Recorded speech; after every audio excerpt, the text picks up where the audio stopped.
Assalamualaikum warahmatullahi wabarakatuh. Sampurasun pamirsa, balik deui sareng abdi Edward Pratama Sibuan dina acara Warta Jaya Suntak News. Siswa SMA Negeri 1 Kelapa Nunggal milih poe batik nasional dina poe Senin 2 Oktober 2023 kalayan make baju batik. Kegiatan ieu dilaksanakeun minangka wujud apresiasi jeung kareus kana batik minangka warisan budaya Indonesia anu kudu dilestarikeun. Sakabeh siswa jeung guru di SMA Negeri 1 Kelapa Nunggal make baju batik anu rupa-rupa motif jeung warna.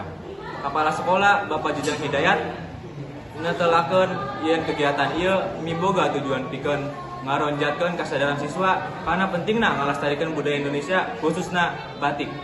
Salian ti eta kegiatan ieu oge dipiharep bisa nguatkeun jati diri bangsa Indonesia sarta ngaronjatkeun karaharjaan masyarakat ngaliwatan industri batik. Mudah-mudahan kegiatan ieu biasa janten inspirasi kanggo sakola-sakola sanesna di Indonesia pikeun miling Hari Batik Nasional ku cara make baju batik.